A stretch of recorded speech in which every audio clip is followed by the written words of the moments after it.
It's a new year, so we might as well fuck it up now. Good evening, ladies and gentlemen, and welcome to the Hate Bit Podcast. We got a great show for you today, at least we hope we do. Joining me, as always, you know the guy, a golf pro for the new age, Alpha Omegason. Bring out your dead. Clang, clang. I don't have a bell sound, so you're just going to have to work with me. Bring out your dead. Yes, this 2016, please. I got this cart with me. Please, just toss them all in. Bring out your dead, folks. And on our other side, the man, the myth, world-renowned lecturer and cosmetic spokesperson, Mr. Razor Fist. I'm not quite dead. Shut up, you. You'll be stone dead in a moment. Welcome to our program. Welcome to the single most cost-effective podcast on planet Earth, the Hate Bit Podcast. I want to remind each and every one of you to check us all out. There's information down below. Make sure and give us a sub right here on YouTube. And don't forget to check us out on your Twitter, on your Instagram, all that stuff, because, you know, you really want to see what Razor Fist looks like in color. You know you do. So do that. And also, if you have questions, comments, commentary of any kind, please drop us a line at hatebitpodcast@gmail.com. Now, welcome to 2017. And looking back, we want to say rest in peace to fucking everybody. We have been gone for a little under 2 weeks, and the whole fucking planet died. Yeah. For more on the matter, and the guy that I think is responsible, Mr. Razor Fist, who died? Actually, let's go ahead and save a lot of time and mention who didn't die. You, me, Alpha, and I think there was a garbage man down the street who may not have died. Everyone else is dead. If they were a living, breathing being at the beginning of 2016, it's safe to assume they're dead. Actually, you should probably be phoning loved ones right now. It's probably what should be happening right now. I'd like to think. No, let's see here. Fucking Bowie kicked it. Fucking George Kennedy kicked it. Carrie Muhammad Fisher Ali kicked it. Carrie Fisher's mom kicked it. Carrie Fisher's mailman kicked it. Fucking Fidel Castro died. If you were in the same room as someone in the Carrie Fisher family, actually, you're probably your time is about up. Mm-hmm. Fuck, who else died? Goddamn. Everyone.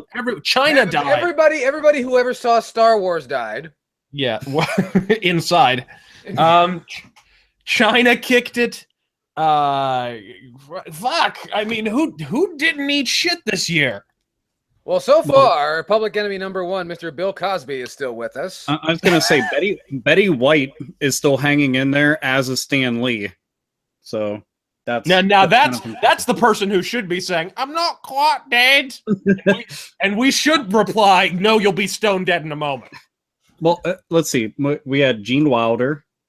Oh, he passed away. Arnold Palmer, which I mean that again for a golf pro like Alpha Omega Sin is a real Greek tragedy.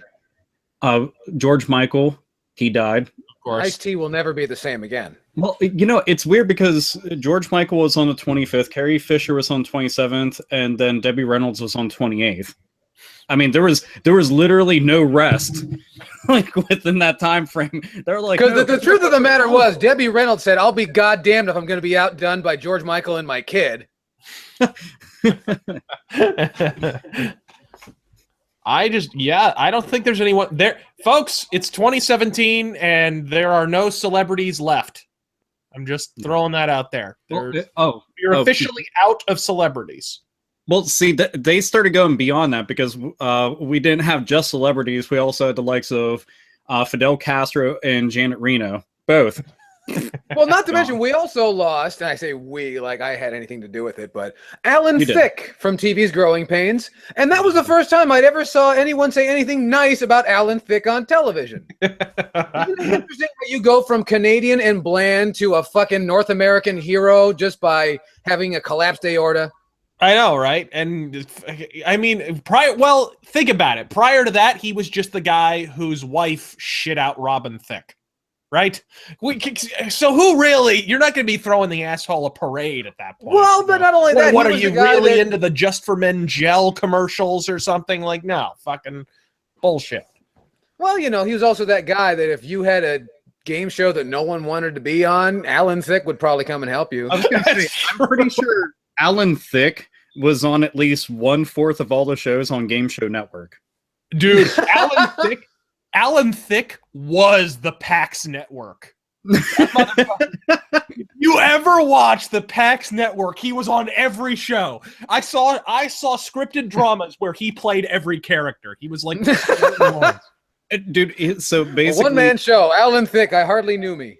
He looked at everything Eddie Murphy was doing after his career started taking a nosedive and was like, I can do that, except for on a much smaller budget. I'm pretty sure when you look at also, you know, the IRS receipts, that I think Alan Thicke did a little bit better than Eddie Murphy. Yeah. Just a scotch. It still makes me sad because, I mean, since we're talking about deaths and we're talking about Eddie Murphy and we could just talk about his career, I always remember him all throughout the 80s and then somewhat sprinkle in maybe like 1990 to 90, maybe 3. So that's a safe area. God damn, was he a You mean the same era that had Boomerang, a Vampire in Brooklyn, and The Distinguished Gentleman? Vampire in Brooklyn was not all that bad. I was surprised when I found out that was supposed to be a comedy. That shocked the hell out of me. I think all of Eddie Murphy's powers were in those leather gloves he wore on stage. Because as soon as he lost those, man, it was done. That was it. Look, it was all in the red leather outfit. It's true. It was that entire outfit, and that, like, it was technically like a containment suit. So he was kind of like Captain Atom or some shit. And like, if as soon as that shit came off, just his power would go everywhere. And then like Chris Rock got a job, and some other fucking people, which, you know, they were just like, can we be just like him? No, did you see the one after that where he had the blue outfit? He looked like a giant Chris Boris testicle. He was pretty funny on that one. I thought that was an okay special. It was. The problem was that it was supposed to follow suit to arguably one of the best stand-up comedies ever. And seeing them like, oh man, that hurts. I mean, I still like it. People dog the shit out of it because it's not as good. But I'm like, sometimes you peak. It happens. That's true. But still, Prince and David Bowie. Oh my God! Well, I mentioned Bowie, but yeah, Prince. How could I forget Prince? Jesus. And Christ. the Lemmy. You know, he left the end of 2015. Yeah, right? yeah. People keep throwing Lemmy in there. See, but that's the thing. That's how much it hurts. That is. You know what? Lemmy actually counts from this point forward. That's just Lemmy. Yeah, every year at the Grammys, Lemmy's gone. We just like to take a moment of silence for Lemmy. Well, you know, because they say like now we can do whatever we want. Yeah. We'll take a moment of silence for Lemmy and then half a moment of silence for his mole. That's how it'll work. I don't know. The mole was very important. The only thing I wanted to see is during his funeral, I just wish that they showed like one gigantic stadium and it was nothing but all the bitches that he fucked. No shit. Because you couldn't find a stadium big enough, that motherfucker. Jesus. No, let's set the record straight right here, right now. There's a lot of rock stars out there who have fucked more women than you have ever jacked off to on the internet. But Lemmy managed to fuck. Lemmy fucked twice as many. He did. Just remember that, and that's and he did it while downing like double fisting 2 things of fucking Jack Daniels and was just railing bitches because that's and then after that he had his fucking bass with him and then played that too because I mean it's what the fuck else? If you have a female relative, just mention Lemmy sometime. She'll get really quiet and awkward. And be like, well, there was that one summer. Keep in mind, a couple of the deaths that happened this year, the women, were probably because Lemmy wasn't around to fuck them and resuscitate them with his magnum opus that he had in his fucking pants. So and Lemmy did all that. Lemmy did a lot of that fucking when he had diabetes and his dick didn't work right. He was still like, fuck that shit. It totally did. I'd like to think that even the head of his dick was the Motorhead symbol. It makes sense to me. Like that's where they got the idea from. It just makes sense. And like one of the people that died this year, Florence Henderson. That was a big fucking bummer. I like to think that, like, I want to imagine that she totally banged Lemmy too, but I want to imagine her on the set of the Brady Bunch, and it makes so much more sense. The only reason I'm okay with Lemmy dying is I know now there's this perpetual Austin Powers 3 routine going on in heaven where God meets Lemmy and is like, "Oh, nice to mow you. Oh, nice to meet you, Mo. I mean, Mo." It's it was it? Didn't they end up? Wasn't I don't his know, man. It's funeral gonna be interesting when Lemmy meets Margaret Thatcher. I just want to. Wasn't his funeral in January? Yeah, because I think he died right after Christmas. So it's how quick can you get a funeral together? I think that's why a lot of people had lumped it in, is because it was at such the tail end of December, and then to start off the year, it's like Lemmy passed. That's how everybody rang. That's true. And that had more paparazzi than a fucking British royal wedding. Yeah. Well, it was just everything. You had a lot of big names there, even though Motorhead was never like huge. You had Dave Grohl there, and you had Triple H there, and you had like bigger kind of people who. You notice all people that were in the Lemmy movie from earlier in the year. It's true. Well, it does say that was a very complex promotional marketing scheme. That's what that was. Lemmy's like, I'll get your movie off the ground. I'll die, and then he died, and then the movie was huge. You know what? If you're gonna time it right. Right, dude. Having this list in front of me, this shit's just ridiculous. Like, between November and December, there was so many people kicking the bucket, and the fact that it's worse because, like, Carrie Fisher technically was still kind of young. Yeah. When you think about it. Like, she was in her early 50s. She hit the nose candy pretty fucking hard. Yeah. And that's probably what that's about. I don't think this was her first heart attack either. Yeah. Dude, it's such a bummer, though, because, like, going and seeing episode 7 in theaters and shit, and I was so pumped for it, and then getting to see her like on the big screen and shit, which granted, like she's old now. It was watching a computer game. Oh no! No! You're talking about Force Awakens. Yeah. Like, right. I was all excited, but I still haven't seen the new one. So that's. Have you seen her talk about that movie? Like, about being in that movie? She was the one to say this. I don't even get to make this joke. She was like, it was a really cool reunion, except that we both looked kind of melted.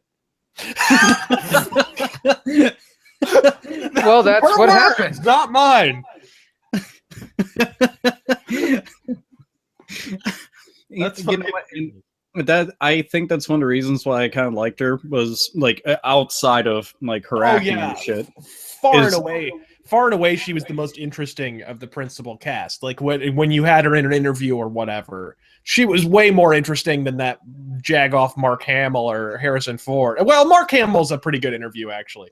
But Harrison Ford's pretty funny. But imagine if Mark Hamill did cocaine. Yes! Now, that would be actually... You're not wrong. You're not wrong at all. That was pretty much her. But she had a really wry, incisive wit. I just always dug Carrie Fisher, and she wasn't in nearly enough stuff, which is, you can kind of say about most of the Star Wars cast that isn't Harrison Ford. I also want to say that wry is another way of saying partially bitter. Yeah. And you try being Debbie Reynolds' kid and not developing some sort of a complex. Well, her mom was here's the kind of fucked up thing. Her mom introduced her to drugs. Oh yeah. So we kind of was a different time for Carrie's early death a little bit. But you can't say that's a different time. I've definitely been to houses where they had like fresh lines on a shitty little fucking compact mirror in the living room, and then the playpen is literally 4 feet away. Well, I'm not saying I haven't either, because I have. I'm just apparently not as many as you have. No, it's. I consider the ones I saw. I consider an exception to the rule. Apparently, over in Pennsylvania, things ain't so hot. Well, look, in San Diego, I think the drug of choice generally comes rolled in a piece of paper. That's generally called tortas. Yeah, that's San Diego. we have more people right now kicking the bucket currently of heroin. So there's that. It's like at some alarming high. There's no pun intended, but there's been like entire areas where there was like multitudes of people all within the same exact building, all overdosing, same exact day, just like mountains of them. And then bring out your dead, so we can go and just keep on beating that dead horse again. Haha, pun fun. Yeah. Okay, we'll just take them. We'll dump them in Illinois. No one will ever find out. I'm beginning to suspect that Social Security numbers aren't really, for accruing benefits from the government or something, that they're just the number in line you are to die in 2016. That's my suspicion, personally. There's a whole bunch of nervous people getting out their paperwork. Holy shit, what was it again? What the fuck? Everybody's going to be reworking the numbers like it's some kind of shitty puzzle. There's like, that's it. I figured it out. Poor fucking bastards. But it's, I mean, overall, it's been a shitty year just because of the deaths alone. And I think that's, I mean, between like, all the shit that had to do with like the whole presidential race and then tons of people dying, man, it was like the entire country was getting the shit kicked out of it like nonstop. Even well, I wouldn't think of those two instances as being exclusive in any way. I think a bunch of people fucking died because they took the presidential race seriously. To me, I'm just glad that I didn't get to hear about certain people kicking the bucket, but now I'm just wondering how many people won and lost money from the betting pools of all the people who died. Because at this point in juncture, if 2016 is going to start like the, hey, famous person X, Y, and Z kicked the bucket, now all of a sudden you're going to be going to office parties where over in the corner everybody's exchanging cash and some people are throwing their hands up and other ones are throwing fists because so-and-so died and so-and-so didn't. That's true. Where the fuck is Dirty Harry when you need him?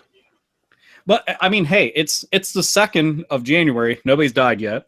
So hey, are you doing better? No, I'm sure plenty of people died. Yeah, have you been to Istanbul? Oh wait, this is a video game program. Never mind. I'm sorry.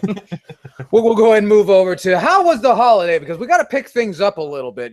I want to say that over the holiday, Christmas Eve in particular, was great for me. There was very little traffic because everybody fucking died. So. I want to say that. Absolutely. Alpha Omegason, you were very adamant about this. How was your holiday? Was it a big one? No, it was, well, Christmas Eve was. Christmas Day was just kind of boring. I don't know what hold on, Alpha. I don't know what you were doing there, if that's like a rubber band or what, but it looked like you were it looked like you were playing with your nipples, actually. Oh yeah, kind of. I might as well. Like, how were the holidays for you?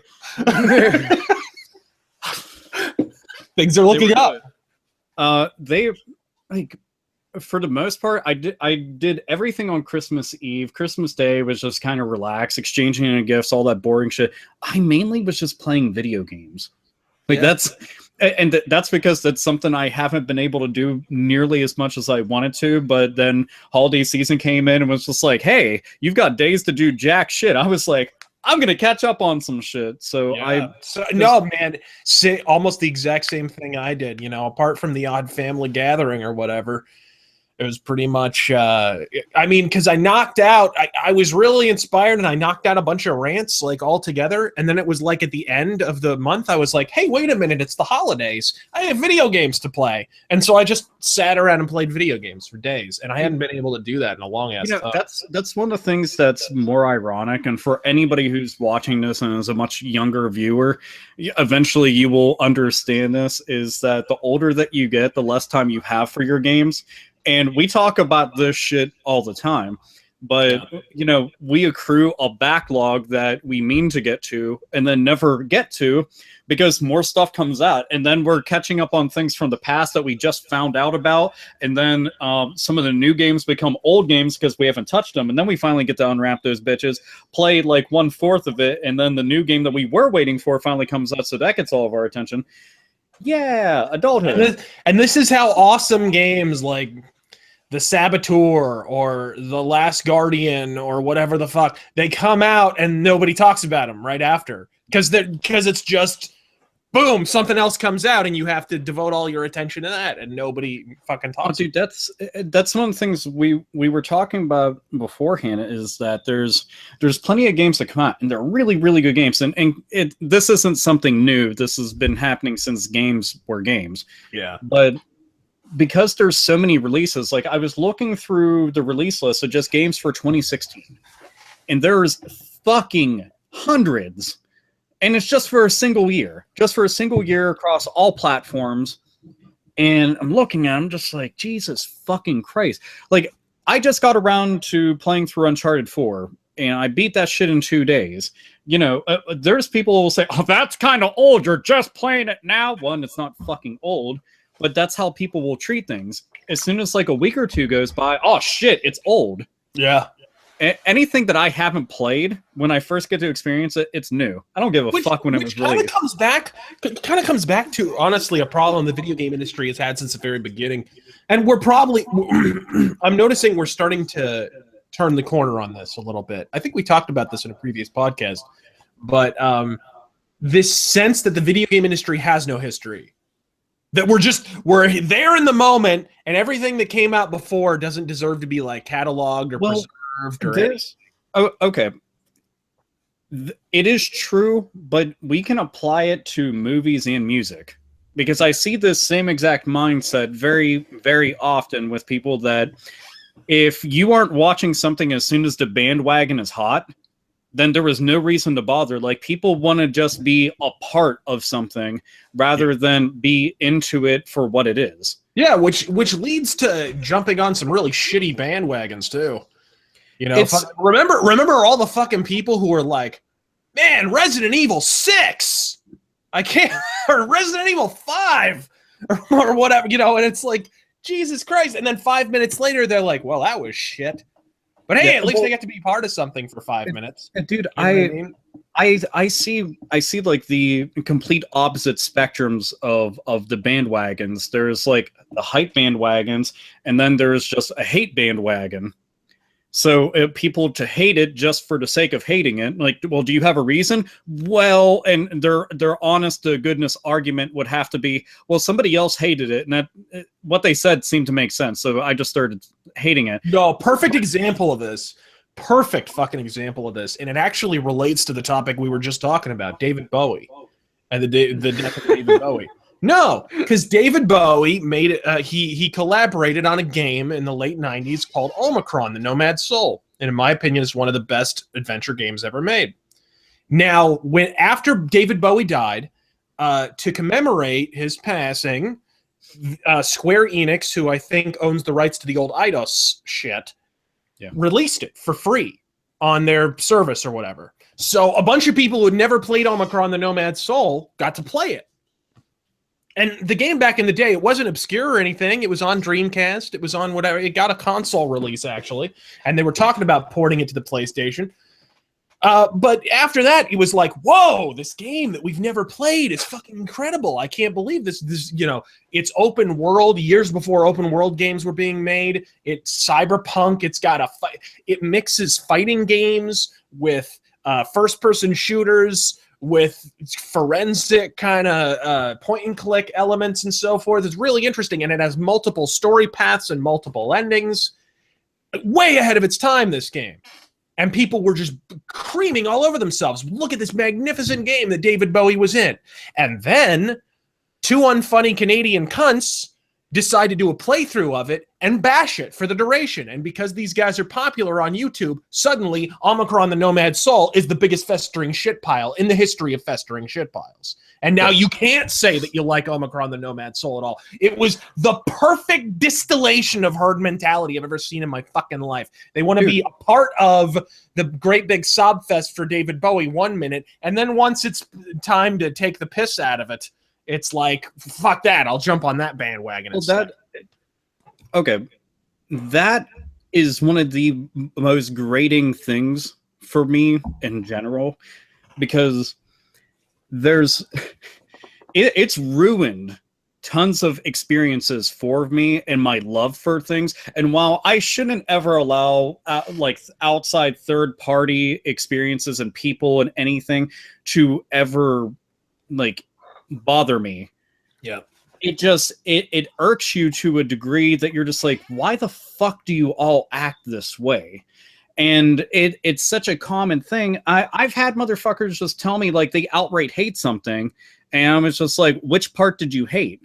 And they like, well, the minute that you quit stuttering, maybe you could tell me, or you could just see that someone else said it, and you were like, oh yeah, they said it. I hate it too. No, you don't. You don't hate anything. Shut up. Yeah. And that's so. Who the fuck were the two Canucks who were hating on it? Those would be the two best friends. I forget what their names are. Two best friends play those guys. Okay, so now, regardless of everybody's opinion on FF15, I've actually experienced this same exact thing. And yes, the game is going to be very easy to shit on for all parties who are currently in this live stream. But with Final Fantasy 15, I was playing through it, and I was discussing it, and I had a couple of people tell me, they're like, huh, that game sucks so bad, they're emo faggots, and nobody fucking, like, this game's really stupid. All you do is push a car. And I said, did you just watch that Conan O'Brien video? They're like, well, the game's just stupid. You're a fanboy. It's like, I just asked a question. That was all. I was just wondering, did you just watch that video? They're like, well, no. It's like, well, tell me which part of them are emos and all you do is push a car. Because all he played through was the intro of the game, which is like, and they didn't even show you the actual intro. Because in the actual intro, you are Noctis when he looks just like John Wick. Literally, like badass looking John Wick in his suit, and you're fighting Odin, who looks like Lucifer sitting on a fucking throne of fire. That's the actual start of the game. After that shit, then it goes into the beginning of it, which is just their car's broken down and they're just pushing it over to a fucking gas station. And if that's the worst goddamn thing in the entire world to you, Jesus fucking Christ, how have you assholes suffered through so many fucking Assassin's Creed games and Call of Duty games and all the other fucking bullshit out there that you fucking eat up and you think that's the second coming of fucking Christ? Yeah. Idiots. I haven't even, in the interest of full disclosure, I haven't played Final Fantasy 15 yet. I'm planning on reviewing it, but I haven't even touched it yet. But if pushing a fucking car in an opening sequence is a problem, what about all these fucking, every game now does a slow walk sequence, right? Yeah. You know what I'm talking about. Mass Effect 3, where Shepard is walking through an amorphous woods in his brain. He's having a dream, and you can only walk. You can't run at all. The game forces you to walk. Every game has that now. Are we going to throw a game as legendary as Half-Life under the bus because the entire intro sequence is just taking you through a really fucking slowly showcasing of the entire environment that you're in while you're just waiting to go and crack some heads? Yeah, I agree. It's hacky. It's stupid. I called it that in a game that I love, by the way, Deus Ex Human Revolution. But does the stupid slow walk sequence at the beginning of Deus Ex Human Revolution make it a festering piece of shit? No! That game's goddamn magnificent, and everyone should play it. Well, dude, there's, like, I've had people getting frustrated with me about this, but I've had tons of folks ask me, should I play Final Fantasy 15 Alpha? I'm like, just go play it for yourself and be your own judge. Don't ask others to make up your mind for you. Like, it doesn't make any fucking sense. Just go experience it. If you want to play it, drop the fucking cash to go and find out.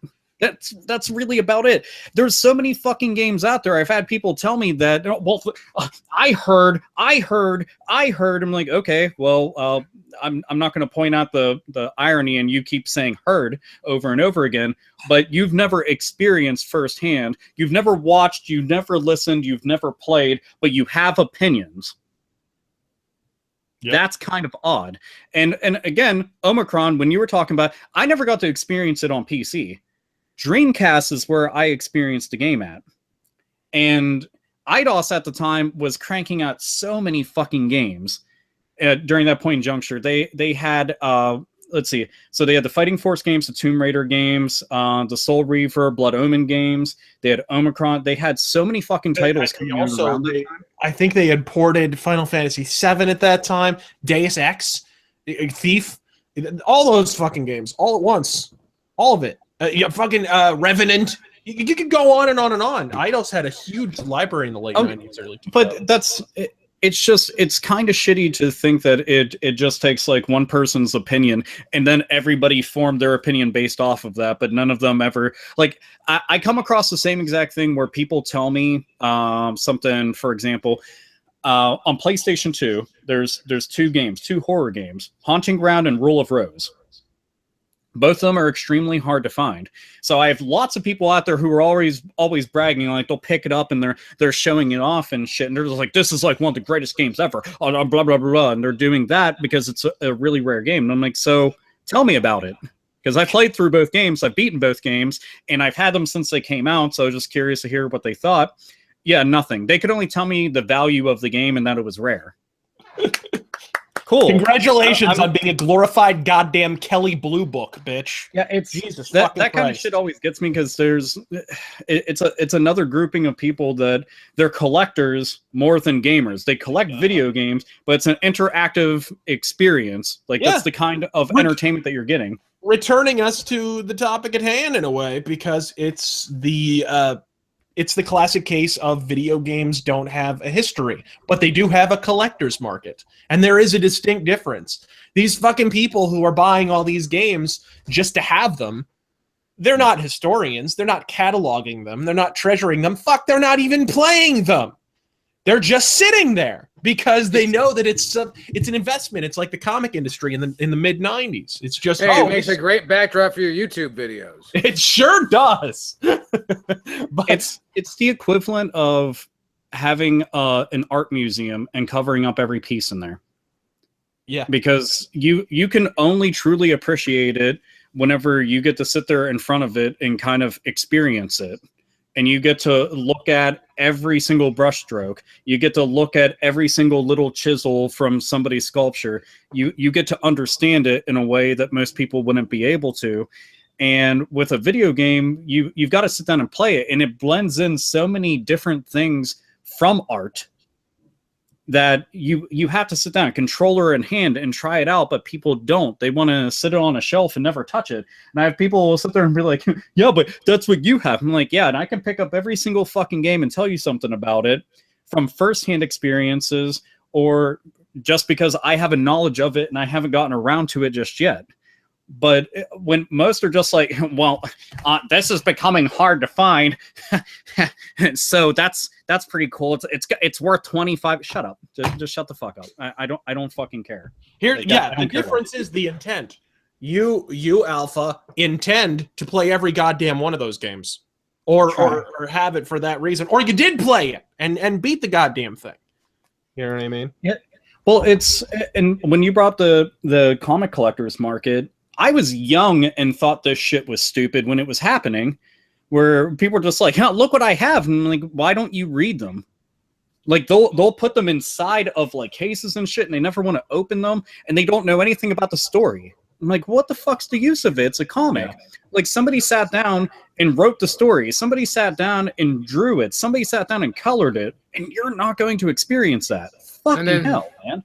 Well, don't forget, it was a collector's edition. If they get it, they're going to be able to retire from a comic book in so many years. Yeah, dude, that's why I want this fucking entire market bubble to burst. I want all this shit to be worth $1 a piece. That means I can go out and buy more, and I can enjoy this shit because I actually appreciate it. When somebody thinks, I'm going to get all this, and then I'm going to retire, you are a stupid, fucking, flaming, retarded asshole. Because you have no idea what is worth shit. Oil, gold, land, shut the fuck up. Oh, sorry, bullets.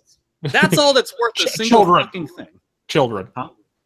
Children. Or actually, they may be the reverse of that. No, I guarantee petroleum is far more valuable than children.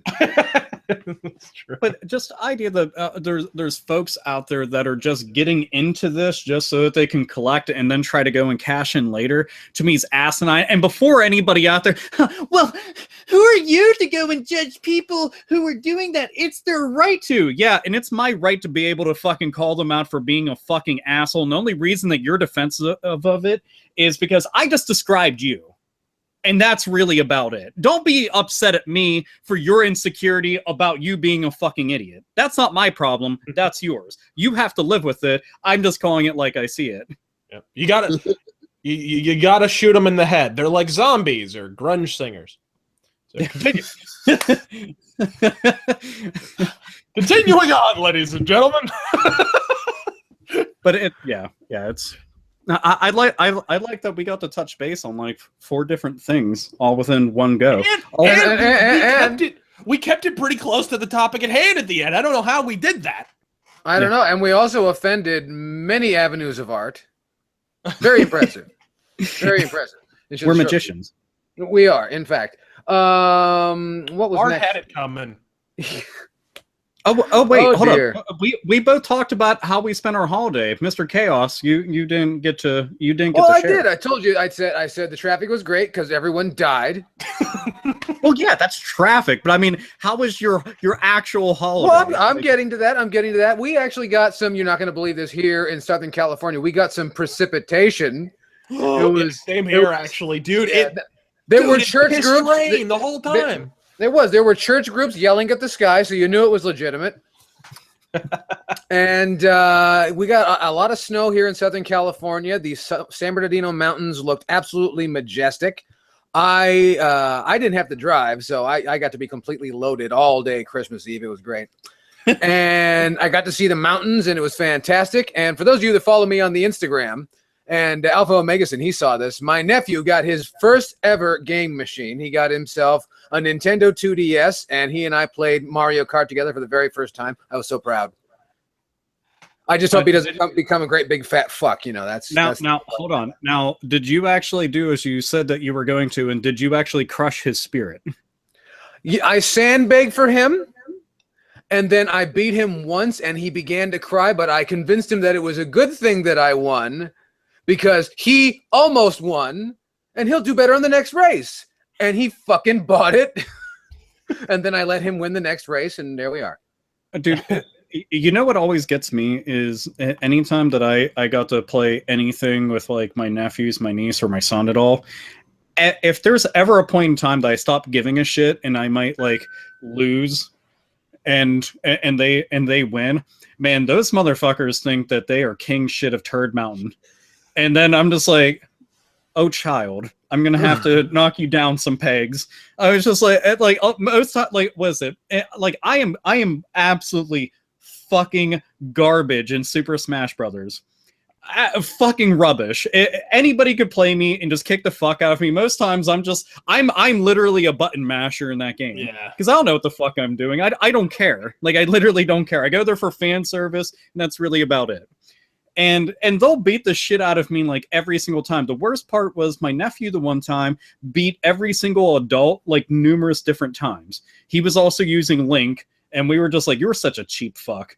Like, like you cheesy fucker. But it's amusing to see that happen. But yeah, you ever have a situation where you're too good at a game and you can't lose to the kid because they're just so shit and they keep getting more and more frustrated, right? Like the game that happens to me on is I had a little cousin who loved Star Fox. And I am stupid good at Star Fox 64. But even if I wasn't, he would still be pretty shit.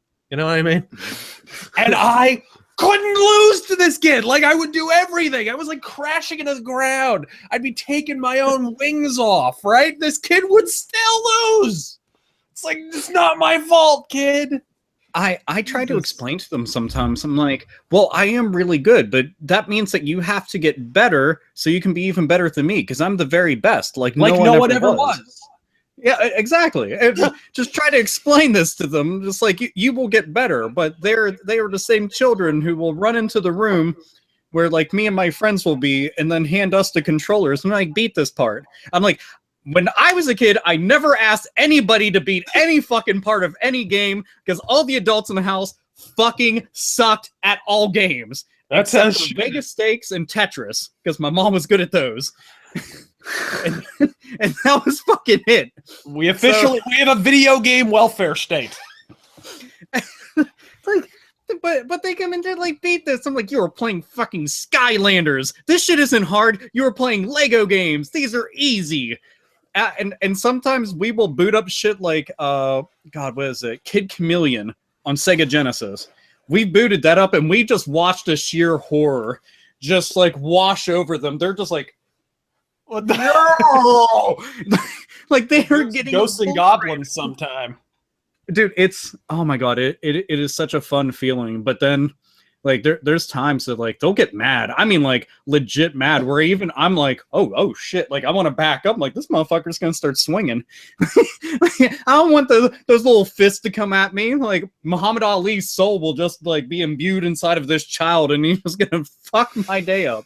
Now I don't need that. That's terrible. Goes real life Super Smash Brothers on me. Fuck all that noise. So Chaos. So he's got the 2DS. So he's enjoying it. He's enjoying it. He didn't say a goddamn thing for the rest of the evening. Which I don't know about you. For those of you out there that have children, that's success in spades. Yeah. And then in true man fashion, I didn't know if I was going to share this on the program, but in true man fashion, I had to help build a fucking bicycle. So I was late everywhere for the rest of the fucking evening. Yeah, that's the problem. The older you get around Christmas time, you turn into the guy who puts together everyone else's gifts. Yeah. You know, my brother's like, hey, you want to come help me with something? I thought he wanted me to help him move a sofa. No, here comes this fucking bicycle in pieces. Like, oh, fuck. Or it's the man of the new millennium. You wind up setting up everyone's new computer software or their new. Oh Jesus! No. I made that the wife's problem years ago. Dude, the worst shit about it was a lot of time like Chaos. You do the smart thing where you'll have devices completely charged. And you'll have batteries put in things so they immediately can open it up and start fucking about with it. Mm-hmm. That's a smart thing to do. I had to do that once, but it was the Teenage Mutant Ninja Turtles sewer set. Nice. But it was the new one. See, the old one was just like, it was basic bitch.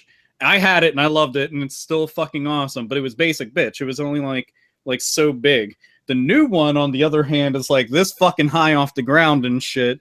And has just everything. And there's a reason why they charge out the ass for that. And putting that bitch together, and it took just a matter of seconds to watch it like get disassembled just from active play. And I just watched it. And it was like, I could see my hopes and dreams just like a moth to a flame. I'm like, yep, that was all my work. Fuck. But if not, they can't play it. And then they're asking you like Christmas Day, please put this together. Like, fuck's sake. Like, so that's several hours. Fuck all that, man. Like, fuck all that. But it's I'm glad. So we all had good holidays. It was actually quite decent. Good. At least I think so. I know it's not much for the Hate Bit podcast, but where the fuck did you get a Triforce Hero shirt from? Santa Claus brought this to me. Ho ho ho. I mean, it is at least like festive colors. So yeah, it is. I thought so. The game's fine. It's not the best Zelda game I ever played, but I thought the shirt was kind of cute. I never played that one. It requires 3 players, so I don't have any friends except for you guys, so it didn't work out. There's a stream idea. Yeah, with a fucking 3DS. Yeah, you find a way. There has not been. They got the really nice capture cards out there. It's just that the capture cards individually are anywhere between $400 to $700. But hey, you realize that's more than this podcast cost. Period. Well, if anything, Nintendo should just be like, you know what? Let's go and make one. They could, if they made like an actual capture card for the 3DS, like a Nintendo branded one, dude, they'd make so much fucking cash off of it, like so goddamn much. I imagine they would, but then you know it's going to be a piracy device. I mean, look, pirates have been able to turn individual carts, actual games, into piracy devices. They just need to accept that this shit exists and just patch it as they go along. Absolutely. And then pay people $20,000 to tell them where all the exploits are. So there's that.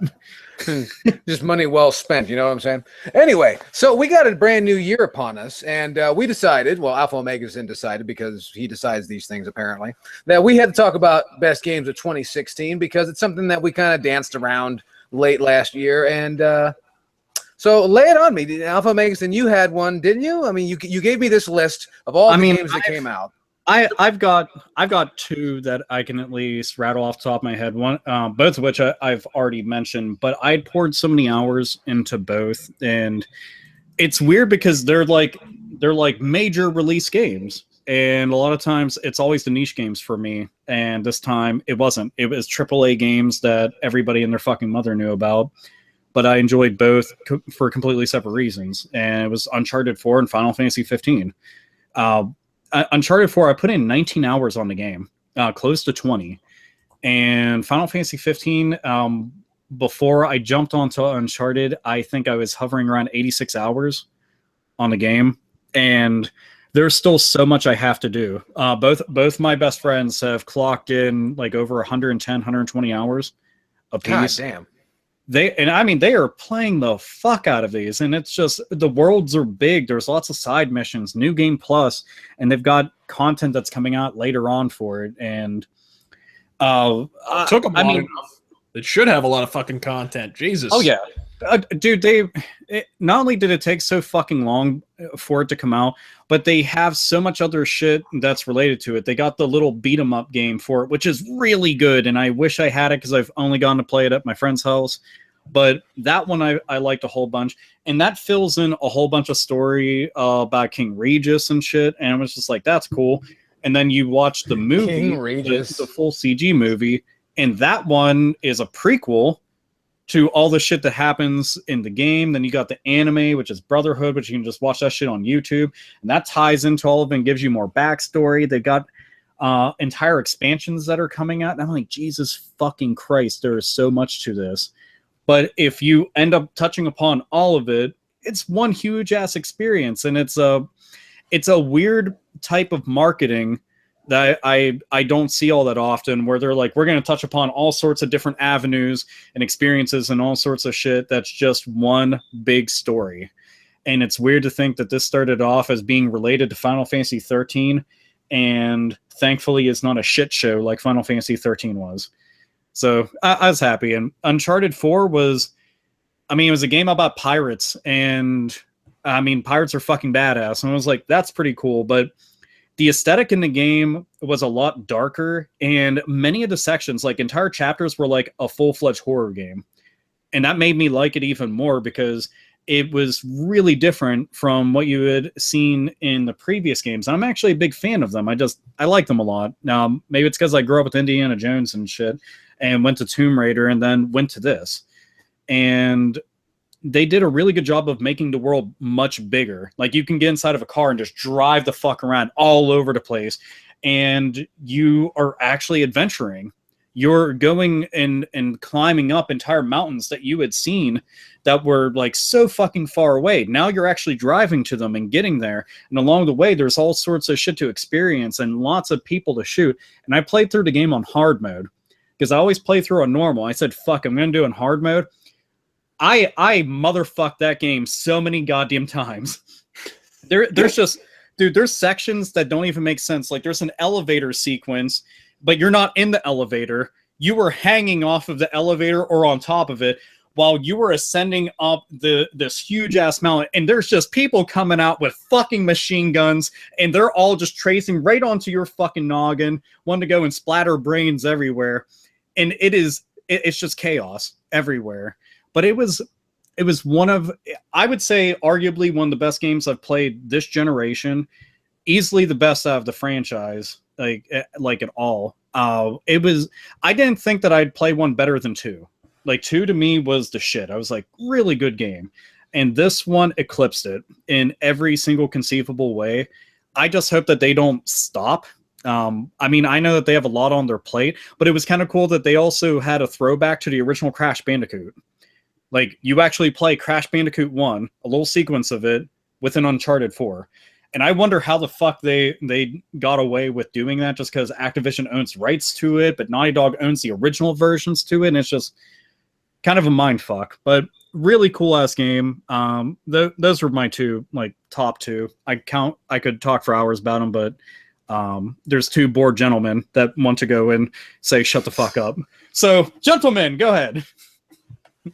Gentlemen, where? You guys are gentlemen. Well, I guess I'll do it, because, Razorfish is dark and brooding, and that takes time to bubble to the surface. The big ones over here, you know, on the popular machines. I actually have a few. One that the big one for me this year was Star Fox Zero, because I'm that old. It's that important, and it was a game that really made the Wii U shine and show that there was a reason for the machine to exist. Nobody bought it except for me, and well, Razorfish got it on sale. But the point, I'm the sucker that bought it day one. But the point is, Star Fox Zero was the game that made me glad I bought the machine. Fantastic all the way around. True Star Fox game, great soundtrack. Mrs. Yell Chaos. What about Star Fox Guard? Star Fox Guard. I didn't get to dig into Star Fox Guard too much. Me either. I didn't really get to. Honestly, the game is still in the original shrink wrap. You know, same here. I really want to. I played the demo on the eShop when they gave it away for a brief period, and it's it's neat. It's neat. I never. Neat is like the most underhanded insult. No. If I was to be underhanded, I'd say other things. But my point of view on it is, I mean, if tower defense games, that's the thing. It is the mechanics of it are a tower defense game, and you have to have a certain kind of patience to really be able to dissect that kind of game. Because if not, you will. For the average game player, strategy games like that, tower defense strategy, will make you want to stab motherfuckers over here, over there, and I have to build up my nerve to play a game like that. So that one's still sitting on the shelf. Interesting thing for them to include, because in a lot of ways it reminded me of exactly what we got with Nintendo Land. And they were just like, yeah, we're going to just throw this to fuck in there as like an extra. And I was like, that's fucking cool as hell. So I was kind of curious, like, what your take on it was. Like I said, I've played little bits of it, and I like it. But again, it's another one of those things that once you get into the longer levels, you want to stab motherfuckers. Yeah. Unless you've really got the patience for tower defense games. So that's why it's in my experience, it's the kind that I know would just try my patience, so I haven't put too much effort into it. Over Mrs. Yell Chaos, actually, I asked her right before the program, and she was voting for Super Mario Maker for Nintendo 3DS. She got that one this Christmas, and she's almost done with it. She got it for Christmas and has not put it down, so that's really cool. And then one that was very special to me, very special, came to iOS on the iPad, which was Roller Coaster Tycoon Classic.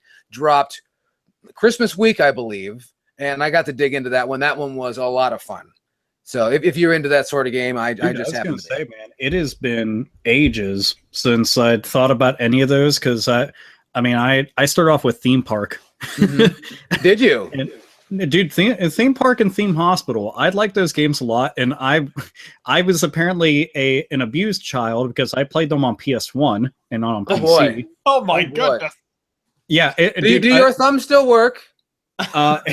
You know what? It's kind of surprising how well it worked with a fucking D-pad. We didn't even have analog for PlayStation at that point, so it was pre-analog. But playing those and seeing Roller Coaster Tycoon, which just like it built upon everything so much more. I remember wanting to play it a lot because I'm struggling to think how that works. D-pad with roller. I mean, placing terrain and placing like different. How do you even do that? To me, that sounds rougher than a '70s Snatch. Dude, it's nasty. It is. You're doing everything so fucking carefully, but there was a lot of times like you'll be going and building something. You're like, okay, I'm going to build a walkway, and then you build like off on the wrong section, but you already paid for that part of it, so you have to debate whether or not you want to go and delete it, which also costs more money, and try to get that shit back, or you just go, fuck it. you roll with the fuck up and try to make it work as best as you can because you're kind of broke. But dude, Roller Coaster Tycoon on a like games like that on a touch screen, perfect, like absolutely perfect. I've seen them fuck it up a time or two, but this time I thought Atari, which is not Atari, but I don't even know who owns Atari at this point. I want to say it's Infogrames is now Atari or whatever. But no, they did a damn fine, decent job. I'm surprised. I was skeptical about playing it without a mouse, but now that goddamn Windows 10 doesn't want to play my physical copy of Roller Coaster Tycoon, this is what I have to deal with. So, I mean, a hard fucking life I have, right? Those kind of games are so underrated, though. Like, you know how many times, like, I'll see you can reduce the most hard of hardcore gamers to just a fucking preteen schoolgirl just by handing them a copy of, like, the original Sims or something, and they'll fucking lose themselves in it because those games are just fun. Those kind of like resource management type games. Just fuck around with SimCity for a while. You the most hardcore like no, I only play fucking the hardcore fighting game, whatever the fuck. I don't keep up with those kind of games enough. We're not the darkest of the Dark Souls, motherfuckers. You can reduce them to a gibbering schoolgirl. They're just like, oh my goodness, is he gonna have a date this week? Those kind of games, kind of like, it's going to be a weird comparison, but they're kind of like a Minecraft type experience where you can get dropped in, and whatever you end up doing with it is up to you. Yeah. So there's all sorts of experiences that you can have, but it just depends on and that says a lot about the games, but especially, if you get all the fucking expansions, like Roller Coaster Tycoon, I know had several expansions for it, and The Sims is The Sims is expansion central. Dude, I've gone to thrift stores and I've seen like on the glass cases or on their media shelves whenever they have anything that isn't just sports games because it's been picked through, is piles of like entire Sims expansions just going across the entire thing, kind of like those. You would get you'd have those old people that would get the thesaurus volumes. And it's like 1 million of them and shit, and they just have them up on a shelf. Same thing, just different type of medium. But god damn, that is a lot. So you got Super Mario Maker, Roller Coaster Tycoon, and Star Fox. You betcha. Not bad. I thought anything else you're gonna throw in? No, I think I'm gonna leave that. I figure a handheld, a console game, and a mobile game. I figured that was enough. Not bad. Yeah, for me, my game of the year, hands down, was Deus Ex: Mankind Divided. It was pretty fucking. It was interesting because I expected more of Human Revolution, and I think that's where most people went astray with that game, because there are people who didn't care for Mankind Divided this as much as Human Revolution. I actually may have enjoyed Mankind Divided a little more because it was interesting. They tried something different, and I didn't like it at first.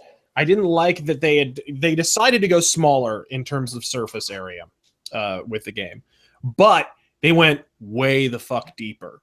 Like, I've never seen it. Kind of was the extension of the Warren Spector. I talked about this in my review of he had this concept for a 1-block role-playing game, right? Where it wasn't that large in terms of surface area, or even he talked about like maybe just an apartment building. Just build an apartment building within a game and then just simulate everything. Everything is deep. Everything has a story. Every clock works and reads the right time. You walk in and you see the dinner table and there's articles and you can read the entire newspaper and shit like that. It's kind of an extension of that. Not quite to that extent, but it was just shocking. You could just open any window in the fucking city and just plop into the apartment, and every single one was open, and there was always something to do, and almost every single time it was attached to some sort of side quest. The side quests intersected with other side quests, which intersected with the main plot, which all had different variegated plot lines that you could follow through. It was just mind-blowing. I couldn't believe the complexity of the game. It still absolutely blows my mind. And in fact, it's so complex that it's kind of daunting to go back and play. I put hundreds of hours into the game, and now it's kind of hard to go back and play it because you're almost like, shit, there's so much to do. That's one of the only it's such a weird catch-22 with big massive games, is that there's so much to do. And in a lot of ways, you just don't have enough time to do all of that stuff. And you want to, like deep down inside, you want to, but you will go from a game that may or may not be able to be completed within like 60 to 80 hours to something that to do everything you're looking at like 250 hours. Yeah. And the idea of spending that. It's one of those games too, which is ironic because one of the earliest complaints that I saw, I think it was on IGN, we could leave it to them, said it was too short, which I was like, what the fuck, motherfucker? Like, I'm on my second playthrough. I don't even, and the first playthrough was hundreds of hours. Like, I don't know what the fuck. I don't know what to tell you, pal. Dude, I ran into that with a couple people who had said the same thing about Final Fantasy 15. They're like, it's short. And I said, how fast did you beat it? Yeah. And they were like, oh, I beat it in like 40 hours. Well, 40 hours is not fucking short, but nowadays, no, it's not. But I was like, what were you doing exactly? Because I'm more than double your time right now. And well, I didn't do, and they have an open world to them that they didn't experience or bother with. Okay, it's an open world. If you have open world role-playing games and you're not doing anything in the open world and you just stick with the main shit and you rush through it, you chose to experience the game in a linear fashion and rush through it. The fucking people at IGN who were probably tasked with reviewing it and didn't want to be bothered with spending the extra 20, 30, 40 hours of experiencing everything else because they had a fucking deadline, then decide, oh yeah, it's a lot shorter than it is. No, cunt, it's not. Yeah. You made it a short experience. That's and you know what? That should actually say something, because a true role-playing game will let you experience it however the fuck you want. Yeah. And you chose to only do so much. So you didn't get to see these characters. You didn't get to see this part of this city. You didn't get to go on this adventure. You didn't get to go and fight these people because you chose not to. That's not the game's fault. It's there. It's your fault. And it's pretty crazy too, because the game, one of my biggest gripes about certain RPGs is, they'll give you the choices to make and so forth, but they don't really give you consequences for choosing one or the other. Or most importantly, and this is the one that always pisses me off, if you decide not to make a choice, and just put the choice off, the world doesn't move. You know what I mean? Like, they don't wind up like, oh, you missed the boat, motherfucker. No, Deus Ex Mankind Divided. Like, I see that shit happen in, The Witcher and shit all the time, where it's like, well, I got to make this choice, but fuck it. I'll just go do 90 different side quests, and these people just keep cool until I'm done, and I've made my decision. Deus Ex Mankind Divided doesn't work that way at all. The shit is timed. And they did a little bit of that in Human Revolution, where, if you dicked around in the opening sequence, you had to go on a mission, right? There was a hostage situation. And they tell you about the hostage situation, but they let you dick around in your office for a while and dick around in your office building at Seraph for a while. And if you take too long, if you just fuck around, when you show up, the hostages are all fucking dead. And you have to go clear the place. That was in Human Revolution. In Mankind Divided, it's like they do that with tons of quests. Most of the main plotline quests have something like that in them, where if you just fuck around and you're just doing the side quests, then you're going to get, there are definitely times when there's not a burning mission that you have to do at that particular time. And so that's your side quest time. But that is an interesting, just a bit of a twist of realism that I don't see in a lot of games. And that's one of the reasons I loved Mankind Divided so much. It was just a badass game. And like I said, I think I might like it more even than Human Revolution personally. With a design choice like that, there's going to come there's going to be a lot of love-hate for it. Love because it's obviously a much more realistic experience, because, motherfuckers aren't just going to be sitting around like this, yeah, it's been 4 days. And, the real world will actually keep on moving. And the problem is, when you have a world like you described, as big as it is, with as much to do in it, you'll want to go around and do all that shit. But then there's consequences for that, which that's something that they've been wanting to go and do with role-playing games and make them as big, as detailed as they are right now. It's just overwhelming. It's so fucking overwhelming, but it's also just cool as fuck, because where else are you experiencing that? You're not. Absolutely. So would you add any others to your list than that? I would have to think about it. There are definitely some honorable mentions. I enjoyed the fuck out of Technomancer. I thought that was a badass game, and it came out around the same time, I think, even. And that was a really cool, like, middle market game, a little bit janky, especially on the PC version, which I didn't expect. I expected it would be the other way around. Normally the PC version functions a little better for middle market type shit like that. But actually, no, the PC version, there's missing textures and all kinds of fuckiness. But the console version works just fine. If you got a PS4, if you got an Xbox One, I say go for it. It's a badass game. But I enjoyed the shit out of that. There was a couple others, but I can't think of them offhand. Mankind Divided just blew my mind. It was, again, Deus Ex Human Revolution was the best game I had played probably in 10 years at that point. It was just, it blew my fucking mind. And Mankind Divided did the same fucking thing just 5 years later. I mean, this year I thought was good because, I mean, besides the two games that I'd toss out there, I mean, one more I'd throw on the list, and I won't go too deep into it, but is Doom. Oh, fuck. Why didn't I think of that? God damn. Dude, I enjoyed the shit out of Doom. Doom was exactly what I wanted. And I can't say that a lot of times, but they gave me exactly what I wanted. And it's not often that not only do you get exactly what you want out of something that is an important IP, but they just fucking nail it. Yeah. Like in every way possible. And there was so much riding on the game in a lot of ways because it had been so long. When you have releases that are that much time in between, it's important for them to really get it. And, you know, I'll defend Doom 3 until I'm spinning into the fucking grave. But, you know, it's a very different kind of game. 3 doesn't need your defense. It was incredibly successful. I remember that game lighting the world on fire. People bought it left and right.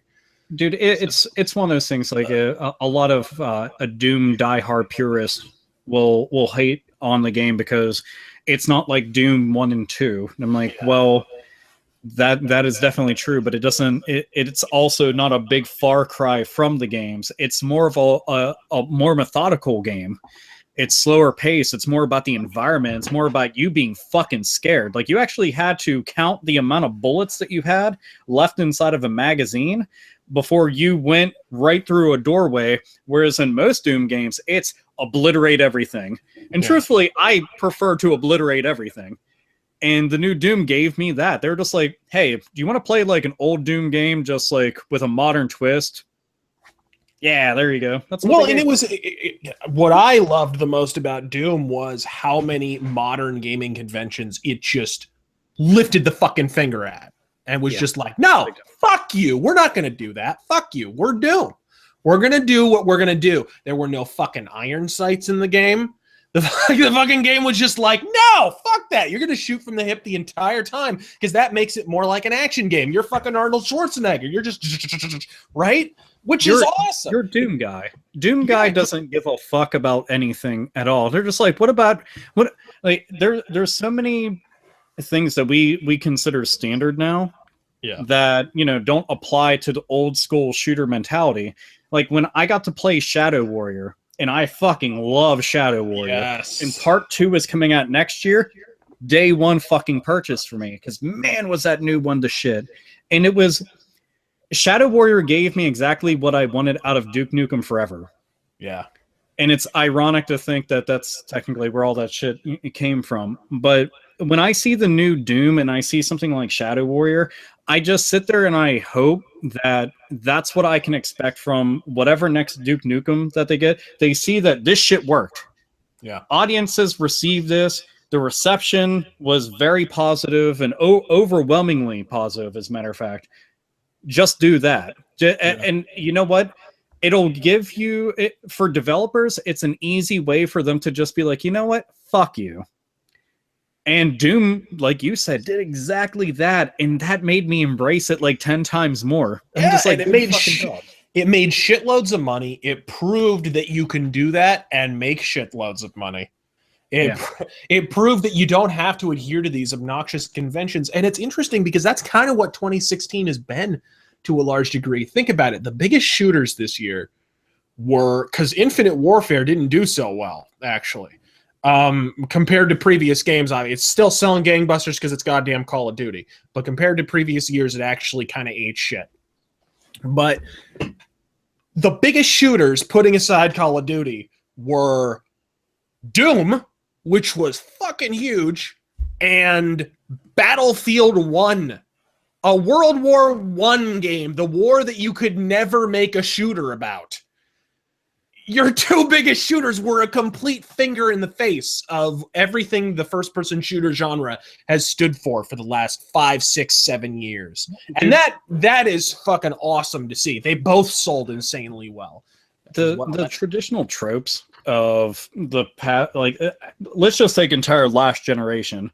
Yeah. The entire shooter genre for last generation had put people off from first-person shooters in general. Yeah. Because they had changed it so that everything was just modern warfare on repeat. Yeah. And now... Which was fine. We liked Modern Warfare the first time. I think everyone's probably got a pretty good story about playing Call of Duty 4 at some point at a friend's house or something. It was kind of the golden eye of last generation a little bit. But you fucking hit the repeat button on that enough goddamn times, you can fuck up an orgasm, all right? It's just... it's too much. When you have two completely separate teams who are essentially cranking out the same exact fucking game just over and over, and I don't want to hear any of this bullshit about, well, there is this difference, and what about the zombie? Shut the fuck up. You already know it's the same fucking game. I don't care about the little tiny little marginal details that are going to be different about it, or a fucking mode that should have just been its own goddamn game to begin with, but still... The entire genre, in a lot of ways, people were just put off by it, except for just like, oh, dude, bro, yeah. Those people love the living fuck out of it. Is that them blowing their wad on each other's face? Yeah, every single time. Be like, oh, yeah, grab my stick, bro. Yeah. Face, neck, and chest. But it was... For me, all the shooters that I'd liked, like last generation, I kept on sitting there telling everybody about like things like Singularity and Blood Dragon. I'm like, these games should be getting your attention, and you aren't paying attention to them because you're playing shit that's stupid. And now we're starting to see where the shooter genre is becoming diverse again on a AAA stage. Yeah. And that is necessary because that's how you keep an entire genre from becoming stagnant. And then other publishers will look at what's selling well, and they won't have to come down with the fucking ban hammer on developers and be like, you cannot go and do all that shit because that's what's selling and that's what the fuck we want. Where the money and these games, what's interesting too, you're right, because if you look at like the backstage stories behind the two games, Battlefield 1 and Doom, they both had a bunch of fucking infighting and no, you're not going to make that fucking game. It won't sell. And like Doom, they had to build it again because they originally, the first version of Doom 4, if you've heard about it, it was Call of Doom. That was what it was. They fucking tried to make Call of Duty in space with the fucking Doom license, and someone at Bethesda, whoever the fuck they are, I will blow them on command, was like, no, fuck that. That's not Doom. We're not going to do it. And it's tired. And we're going to do something different. Battlefield 1, man, they've been pitching a World War I game with the Battlefield license since the early 2000s. And EA has just been like, no, fuck off every single time. Finally, after, I think it was probably because of the last Battlefield game just completely shitting the bed, they were like, you know what do we have to lose? Let's roll the fucking dice. We tried that hardline shit. Why not try this? So they finally did, and thank God they did, because at least there's some kind of variegation in the industry now. It is so fucking necessary, because I hated the idea that a genre that I grew up with and that I love a whole lot is just the same exact fucking thing with a different name from a bunch of different companies that are hoping that they can get some of that audience instead of just making their own game and then developing their own audience. They just want somebody else's because they made lots of money, and that's what a publisher goes and tells a developer, so the developer has to live in somebody else's fucking shadow. And that's what an entire genre did? No, fuck all that. I know that point could be argued to a large degree when first-person shooters were still coming out, because everybody looked at Doom and then just wanted to be Doom. Yeah. But even back then, those motherfuckers were experimenting all the time. The 90s was all about video game experimentation because the technology was just fucking exploding at the time. And there's just this huge difference between what the fuck we were doing on stupid Commodore PCs and old school consoles, and then going forward to disk-based shit, and then higher-end PCs at the time, which was like, what, Pentium 2s or whatever. And, you know, now we're seeing that shit again, and that makes me happy because, again, I'm just happy that I can see, like, this is that fucking shot of adrenaline that it needed desperately for it to be able to survive. So it's fucking good. It's so goddamn good. But yeah, Doom is... I could throw everything at Doom, be like game of the year if I wanted. It literally fucking fantastic. Chaos, you like Doom, right? Eh? Yeah, Doom is very violent. It is. and that's why it's game of the year. So is our world. It's true. Yeah, I know. Damn Bill Cosby and all that stuff. I know. I wonder if he'll die this year. Well, would that please you?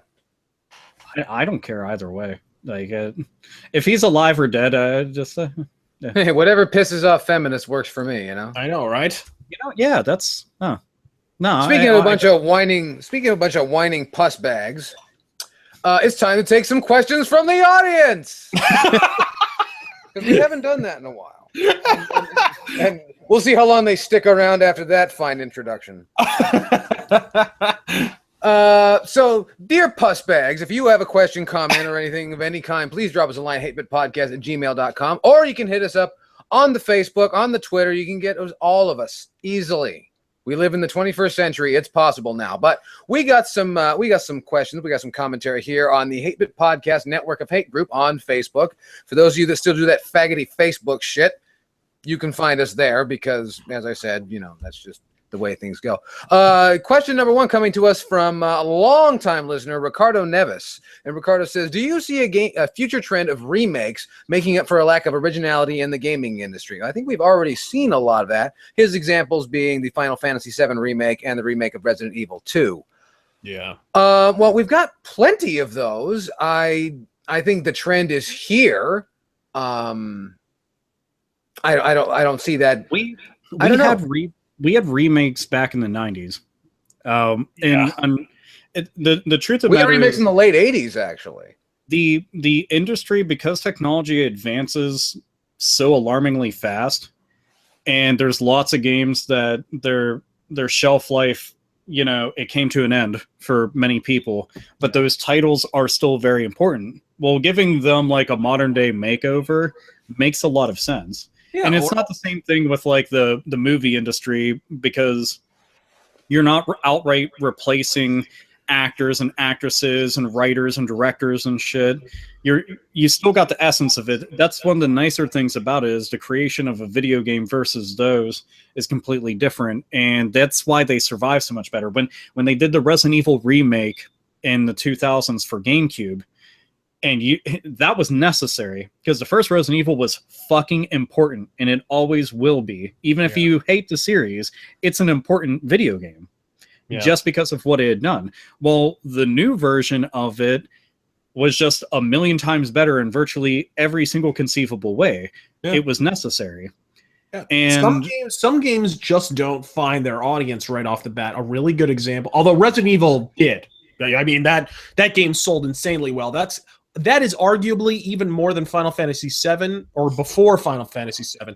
That was the game that put PlayStation on the map. Like, it was before that, it was kind of like, oh, hey, look, it's another fucking 3DO or so. It's a disc-based system. What a novelty. No, once Resident Evil dropped, it was like, oh, I see. So we can kind of do something with this console. And then, of course, Final Fantasy VII blew it through the roof. But sometimes games just don't find their audience, and you have to remake them in a way. Like, a good example is, as a big stealth nerd, Hitman. The first Hitman, good luck finding anyone who's played that game at all. But a fuck of a lot of them have played Hitman Contracts, which was released later, and that's basically just a remake of the first game with better controls with like updated controls, and essentially they reintroduced the audience that they had get. Because what happened basically, first game didn't sell for shit. Second game, Hitman 2, Silent Assassin, I think is what it's called, I think it's the best-selling game in the series. It sold an insane number of copies. I think it was like 12 million, some really high number of copies. And then, of course, they were like, well, shit, we got this audience. Let's give them the first game because it was really good and they didn't fucking play it. so they just remade the first game and called it Hitman Contracts, essentially, and threw in a few new missions. Sometimes you just have to do that. Look, if I run any major company that's been around long enough that I can say that I have a franchise that has been there for like 4, even 5 console generations, and that franchise is still going, yeah, I'm going to want to go back and revisit old shit because it makes sense. And you'll have the same people bitch about a remake and also bitch that it's lazy to keep on porting an old game. Well, what the fuck do you want then? Yeah. Well, I want new games. Well, you're still getting the new games too, but this old shit still matters. So make up your fucking mind. I think we should make a line of demarcation here. We don't want lazy ass fucking remakes where it's just, let's just copy paste the fucking code. When honestly, you're just making up for the fact that you don't have any goddamn backwards compatibility on your console. You know what I mean? That kind of shit pisses me off where it's just like, we'll just sell them the same game again. You know what I mean? You can practically hear someone rubbing their hands together while they were making that decision. Whenever they one of the much better ones, and it just I mean it hit so much at home for me, was DuckTales Remastered. From the ground up remake of one of the best Nintendo games ever. Yeah, you can sit there and fucking try to argue with me about that. No, it's DuckTales. And you know they were able to get the license for DuckTales. You just wish they could do Darkwing Duck too, because that game was so good. When I was playing through the game, the minute that I finished, I just kept on thinking to myself, I was like, oh my god, please just do like Chippendale Rescue Rangers. Please do Darkwing Duck. Please do like DuckTales 2 and Chippendale 2, because those are really fucking obscure. And it's even better because now they've got a new DuckTales show coming out. Yeah. But this one, they were like, yeah, we got the original actors, all the ones who are alive, working on this again. And it's 2D. It's 2D hand-drawn art that looked amazing. Granted, there's a lot of 3D shit in there as well, but the game just looked good. It was a lot of fun. It controlled well, and it was way forward. Forward. Every time I see their name pop up on anything, like these motherfuckers have done a lot of good shit. So I'm always excited to go and see that. They've also done a lot of mediocre shit. They have, but their highlights are well more than deserving, because I can rattle off tons of developers I know that have done complete shit, but have also made some of the best stuff. Capcom has been pretty, I mean, looking at the record overall, you would have to say Capcom has been pretty on the money with the remakes. Yeah. Because they did DuckTales, which was superb. They did fucking, they did, of course, the remake, and then they remade it, which is ridiculous, but they did. And they did, in my opinion, the best fighting game of last generation, which was the port of Super Street Fighter 2 Turbo. Super Street Fighter 2 Turbo HD Remix, which is absolutely incredible. They they not only hand drew all the sprites from Super Turbo, which everyone knows and loves from, Super Turbo back in the day. They got Udon, the guys who do the comics, to hand redraw every single character. They didn't just... They actually got, like, comic book artists to do it themselves. They redrew everything in the fucking game. It looks incredible. It plays incredible. That is, like, the standard tournament version of the game now. And just another classic example of fucking Capcom just nailing a goddamn HD remake out of the park. You wish more people would approach it like that, because so much of it is just, Last of Us HD edition. We upscaled everything. Well, here you go. Give us free money. There's 2 that I can think of off the top of my head right now, both of which, one is coming out and then one has already been made, but both come from the camp of Sega. and one was Castle of Illusion. Yeah. And Castle of Illusion, I think, is one of the best games on the Genesis. It is just an extraordinarily good platforming game. It looks good as fuck. It sounds good as fuck. And it's one of the best Disney games out there. I mean, Capcom nailed tons of good shit with it, but Sega gets overlooked for their offerings for Disney games, and they did a phenomenal job. This remake, they re-envisioned everything, and they added in a lot of new stuff. Some of it, some fans felt was a bit unnecessary, but anything that's additional and more and adds to it, I'm fine with. Because you got to keep in mind that you were trying to capture a new audience, and you're also trying to give like an old audience like something tantalizing. Go and check this out. This is some shit you'd never seen. So you're trying to rope them back in, and it made a lot of sense. But they got that, and they're remaking the very first Yakuza game right now. I'm all the fuck over that shit because I've seen the engine that they're using for Yakuza 6 and Yakuza 0. And if you go back and even if you can find a fucking copy of the first game on PlayStation 2, good fucking luck, by the way. I mean, it's a great game, but it doesn't hold up all that well because this came at the ass end of the PlayStation 2 era. And the PlayStation 2, most things were in 480i. They look like shit. You try playing that on your fucking like brand new 55-inch 4K television, it's going to look like turds. It just does. Yeah. But it's still a good fucking game. You just got to get past some of that shit. Well, now they're putting all this visual polish on it and all the things that they've developed since then. I don't complete aside, but I don't think PS2 games would look as bad if so many PS2 games to cover up the shitty graphics didn't use the patented PS2 blur filter. That fucking blur that's on all those goddamn games. All of them. Dude, they all look like you got Vaseline fucking smeared all over the goddamn camera. It's ridiculous. But anyway. I'd seen that shit so many times that I thought the game was fucking up.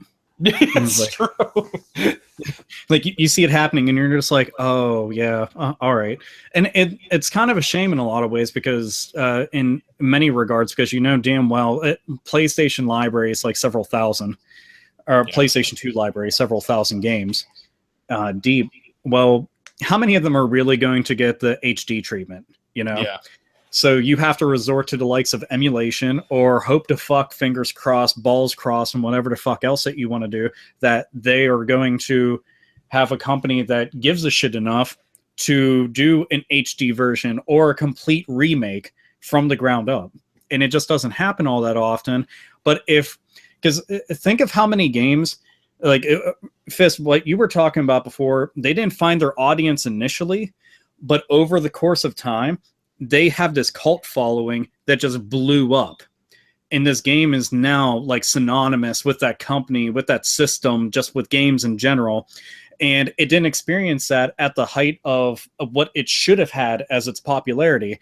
Well, if you go and bring that game back out, all of a sudden it's doing very fucking well and might get people interested in that franchise, which will be fresh and new all over again. It's why I hoped, you know, as a big Thief fanboy, if Thief 4 had been good in an alternate universe where fucking Eidos Montreal hadn't completely shit the bed. It's why I had often suspected if it had been good, what they probably would have done is gone back and remastered the old games and put them out because they're such a cult series, right? Something like that where it finally hits big after a really long time, you would expect them to do that. And the new Deus Ex games have done well, rather. I would like to see them go back and remaster those, honestly, although you know the fans have kind of done that with mods anyways. But... Well, I mean, we've got I mean, and this one is kind of just like a love child to many people out there, but System Shock, this shit is getting remade. Oh yeah, it is, and it looks good. It looks really fucking good. But this is a series that just like old school diehard PC gaming fans were into, and then that was it. Yeah. That's all the people that knew about it. I mean, if you ask a lot of people out there who played it, they'll tell you nothing but good things about it because it was so way ahead of its time. And still, even now, it is way ahead of its time. Yeah. You know, could it control better? Yeah. If I could take like modern day things and apply it to it, I could make certain aspects of the game much more approachable for a bigger audience while still retaining its core values of what made it special. So that's what they're doing. Yeah, it's that kind of shit's really important. And now they've got God, what the fuck? Diablo 1 is being remade. Yeah. From the ground up, and they're using the Diablo 3 engine. That's fucking fine. I mean, I personally can still play the first one and enjoy it a whole bunch. Too. I don't know. Diablo 1's my favorite in the series personally. But yeah. Dude, they're remaking it. It's not a matter of a sign of laziness. It's a matter of when they do it well. This is how you keep franchises alive, and this is how you keep a lot of like modern gamers interested in something that's older, but they won't touch because it's old. It doesn't look super fucking good like a lot of shit. And unfortunately, that is the mentality of a lot of people out there. Yeah. And it's a damned if you do, damned if you don't scenario. And I'd rather them just do it and have the couple people that are going to bitch about it and get that shit out there, because everybody else will appreciate it if it's done well. So yeah, we had a lot to say about that, Mr. Chaos. And I know, that's very interesting. Any games that you think were proper remakes that made the sensicles? Yes, lots. Well, calm down with that list. Damn it. We can't get a word in edgewise. No, of course not. Absolutely. One that I thought, here's a question that I thought was interesting. This comes from, and I want to say this name the way I think it sounds, Mario Evange. And he says, and I think this is for you, Mr. Razor Fist, thoughts on Blade Runner 2049? I already recorded that rant, actually. Oh, do you want to keep it a secret then? No, I already cut it. It's already out. Is it out? Okay, yeah, I'm sorry, I put out a video about it. I don't see it as necessary. I do have a suspicion that it'll be good. I actually, believe it or not, I think it might be good. There's some good talent involved. There's a good director attached to it. Roger Deakins, probably the best cinematographer in the business, is shooting the movie. It's going to look gorgeous. And Ridley Scott is producing. And every time Ridley Scott and Roger Deakins get together, those are the four best eyes in the entire business. Those two pairs of eyes have essentially filmed the most beautiful movies you've ever seen. Assassination of Jesse James. You can go on and on, right? And so it's going to be drop dead gorgeous. I have no goddamn doubt.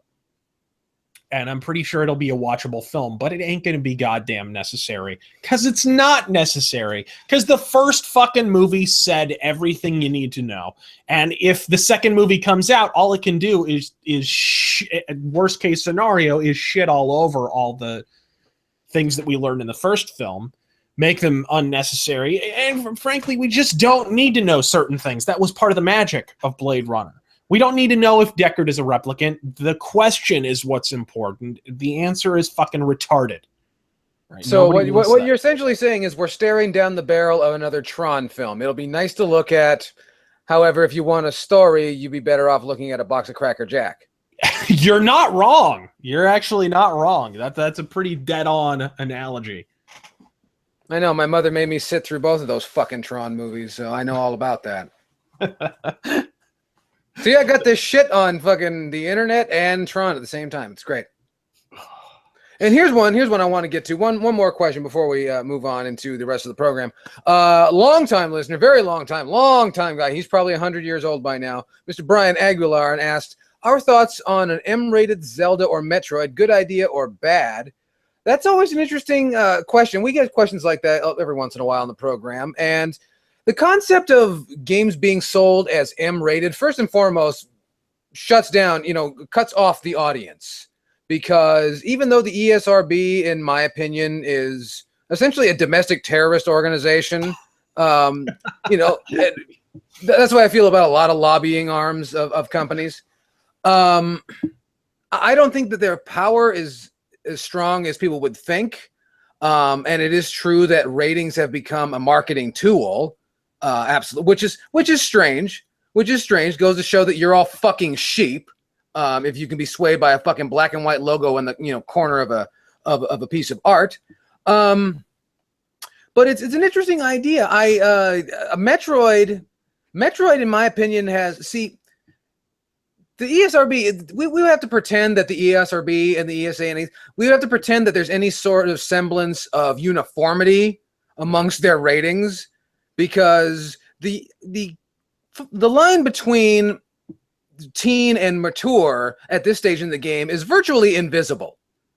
And that's something that, you know, it really should be weighed out. Yeah, it's kind of like an R rating in that, like, there's a lot of movies that have come out in recent years that shouldn't have had an R rating because there was nothing particularly offensive in them. But, you know, the companies that made them were lobbying for it because it's edgy. The kids will want to see it, right? So you want the R rating, or, you know, because PG-13 kind of has a connotation of being like teeny bopper, whatever the fuck.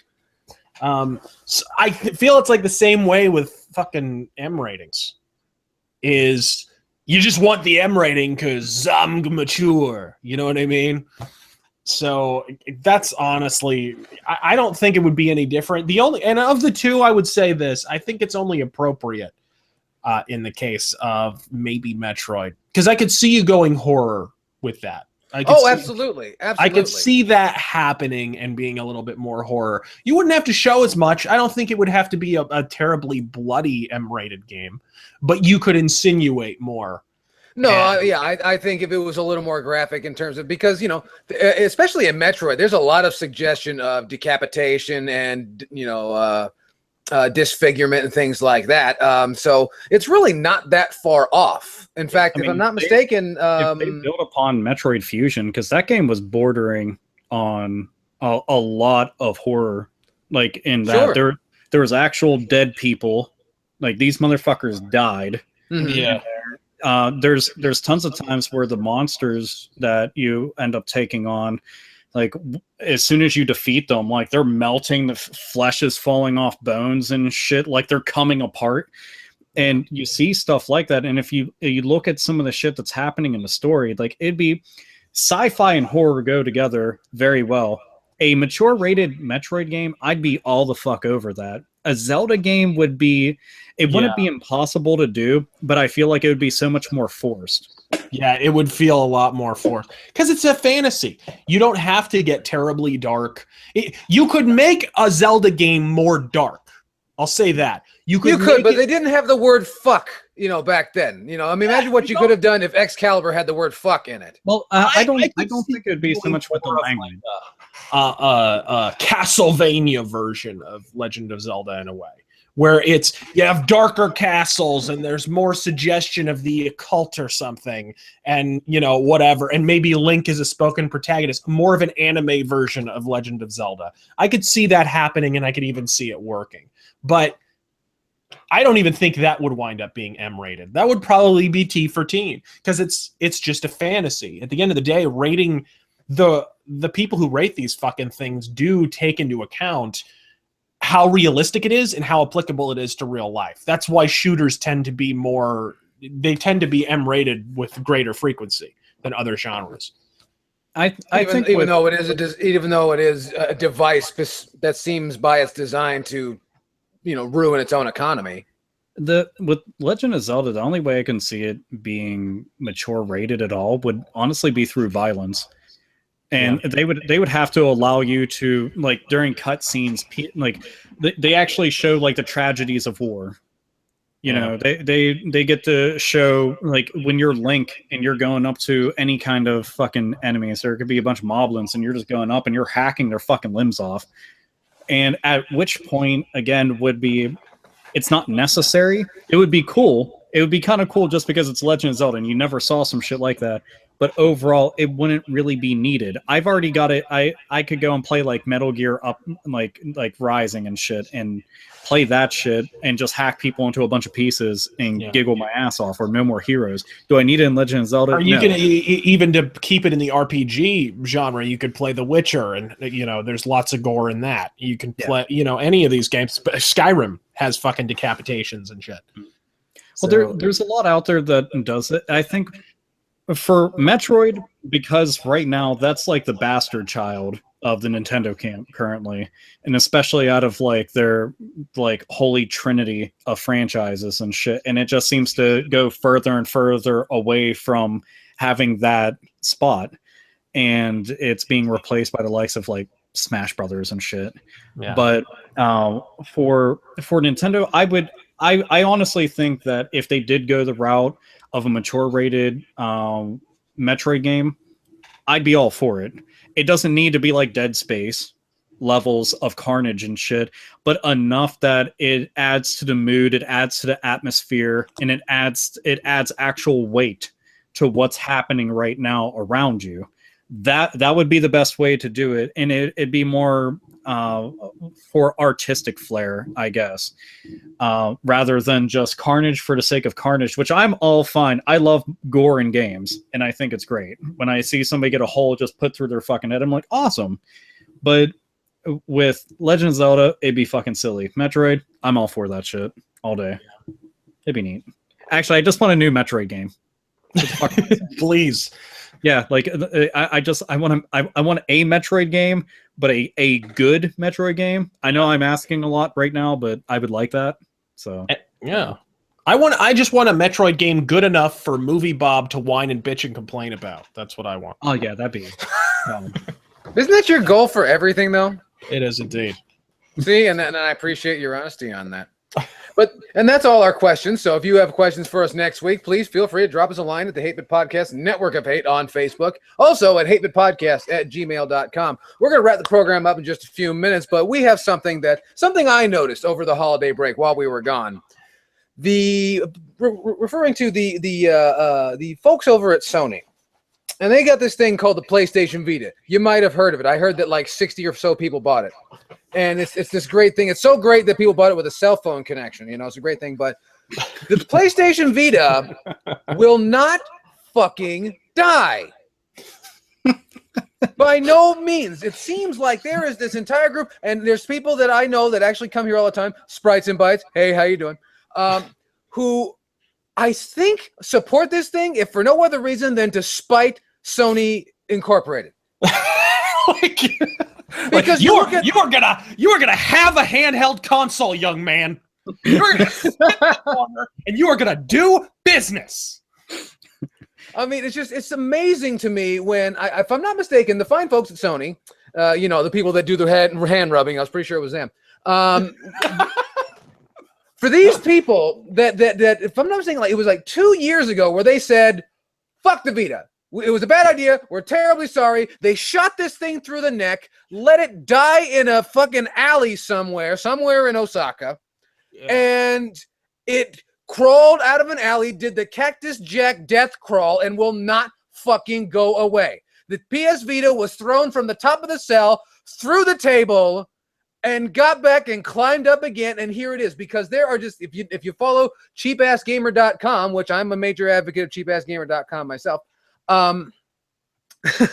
there are just games upon games upon games. The PlayStation Vita, I can't get one fucking game for fucking the Wii U, but there are just games that will not stop for the PlayStation Vita. It's amazing. And it's Alpha Omega Sin. I'm going to steal your joke. He told me there's some digital necromancy going on over there. I don't know what that is. How can you resurrect something that was never born? How does that work? It's like a stillborn child. Dude, it is there. It's the voodoo that third parties do. You see, it's third parties were just like, look, the 3DS needs some kind of competition. What if we have a portable weeb machine? All right, let's make it happen. So the portable weeb machine comes in a couple of different flavors. Right now, I think the colors are blue, orange, and black. And then the oft-loved and much sought after Tifa Blow-Up Doll Edition. I have 3, by the way. I keep breaking those things. I can't really help it. So wait a minute, that's the USB port. Shit. I wanted Type C, damn it. I wanted Type C. Because you got to twist your dick a certain way, because you're like, oh, it doesn't go in this way. There we go. Yes, these are the references we were making, folks. I had wondered why every time Alpha Omega Sin whips out his dick, it's shaped like an S video port. You know How what? many times has he whipped it out in front of you? You know what? Anyway, moving on. It depends on who's around. So the Vita won't die. It is a fucking weeb machine, but it is fucking amazing because the people that are putting games out on it, you're seeing the most obscure fucking RPGs. I know that. I mean, it is kind of like they went into the Wayback Machine and they were just like, okay, what all came out on PlayStation 1 and 2 unnecessarily in droves? All right, let's get all this shit. Come on. And they fucking go and they hop back inside of it, inside their fucking hot tub time machine, and they just drop all of it inside of the Vita. That's what's keeping this motherfucker alive. And it's weird because you're seeing some high-profile games get released on there, but Sony won't make a single fucking thing for it at all and hasn't for 2 years. So this is, and it's weird. Nintendo pretty much can make anything survive strictly and specifically and exclusively off of first party. Sony can't even kill things because third parties are keeping it alive exclusively, specifically, and just solely on their own. Yeah, it's the Sony Terry Schiavo is what it is. It's fucking they just will not disconnect the feeding tube on this. This reminds me of those people that just would not give up on those Sony Ericsson phones. You're not wrong, dude. No fucking games, no fucking third-party apps, but god damn it, those people had to have that fucking it looked like a box of nerds, it really did. Or like how the fucking Zune was dead and buried and moldering, and GameStop was still like, you will buy a Zune. You will buy a Zune. I will still go to bat forever and ever. Not as much as that one dude who got a tattoo of the fucking Zune, that fucking fat sloppy piece of shit. But the Zune HD was better than everything that started with the letter I at the time. The Zune HD was a fucking great device if you just wanted a music player. If you wanted everything else, then you needed to go somewhere else. But I do want to point out something that is fucked up, and it's going to make you question everything about life. But right now, the PlayStation Vita has 19.3% market share out of all things. Wow. Selling almost, it is hovering just below 15 million units sold worldwide to date. That a lot of that has got to be in Japan. A lot of that. Oh no, in Japan it does an impressive amount, but every so often the people that I find that have PlayStation Vitas, they go in hard. Like it's like they got the Vita and they're like, I'm going to be the person who makes up for everybody else. So they go in hard and fucking heavy. They're like, they do it as if they are a fucking investor in just this or some shit. They're just they do it like they're stockpiling uranium. Dude, it's fucking impressive. I mean, I've got a small collection of Vita games, and I play it, and I do enjoy the system. I would have bought it just for Persona 4 Golden because it is a portable weeb machine, just like I fucking said, and I don't give a fuck because I really like Persona 4 Golden.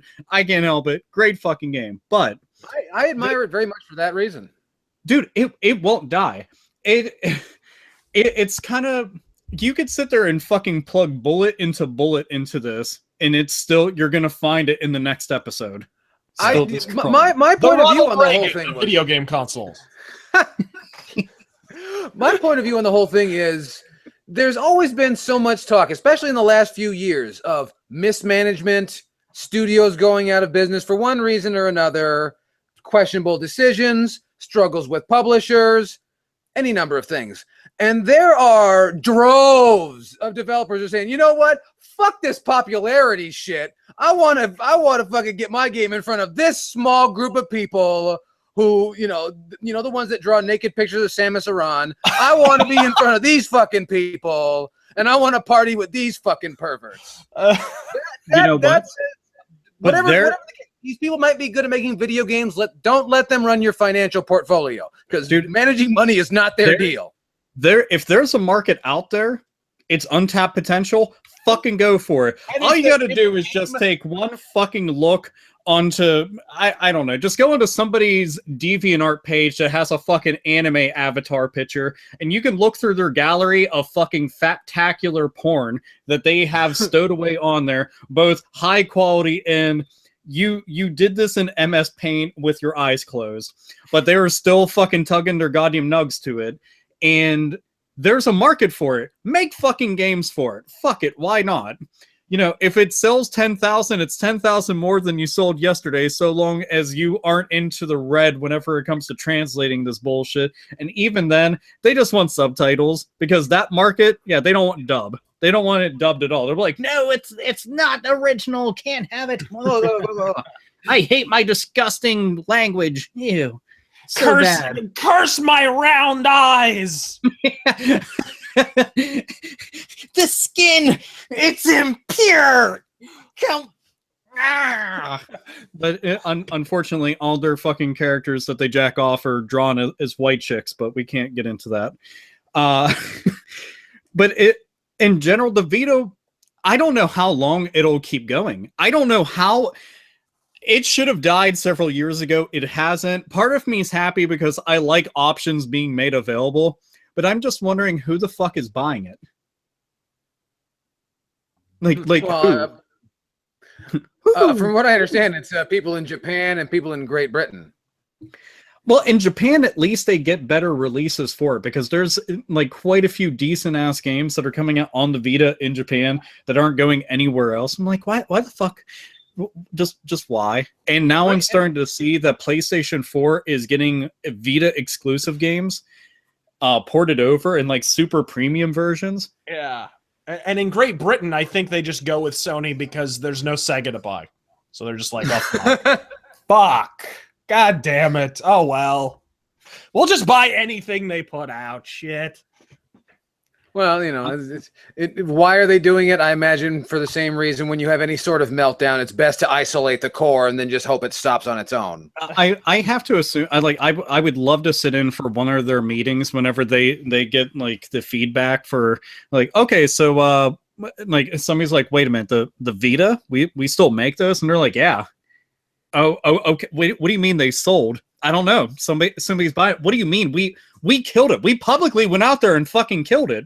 Who's buying? I don't know. Developers are still making games for it. Yeah, but we're not. No. How much more do we have to do, sir? I don't. Just make 5 more, sir. They sold. Make one that's orange for fun and take out all the features of it. They won't buy that, sir. It's sold. What the fuck do you mean? Just put weed games on it. Sir, you're Japanese. Shut the fuck up. Just fucking do it. Sir, it keeps selling. I'm fucking done, man. I'm done. That's it. Fucking jack up the fucking memory cards. They'll never get over that. Yeah, keep it. Don't lower the price of the memory cards. And never offer micro SD support. They have to buy ours. Sir, they're still buying them. I don't fucking know what's going on with my life. God damn it, I'm gonna go home and whack off to offensive animated porn. Replace it with the PlayStation Vita Go. That's the only way we can truly kill it. There we go. Yeah. Because PSP Go, that died a very quick death. Jesus fucking Christ. That poor PS Vita Go coming holiday 2017. That's it for the first 8-Bit podcast of 2017. Thank you very much, ladies and gentlemen. I am the intrepid Yell Chaos. Joining me on this program, my man, Alpha Omega Sin. There's definitely an ambulance that was going by, if you heard that. I have a lot of witnesses that I was here the entire time. Bye. Hooray, Pennsylvania. And also on the other side of the country, my man, Mr. Razorfist. God fucking speed, folks. Dozo yoroshiku onegaishimasu. Thank you very much. I want to remind you all that you should check us out right here on YouTube, Facebook, Twitter, Instagram, all that shit. And make sure that you enjoy Alpha Omega Sin striking a pose. Thank you very much. Love you. Fuck you. Happy New Year. Bye-bye. We'll see you next week.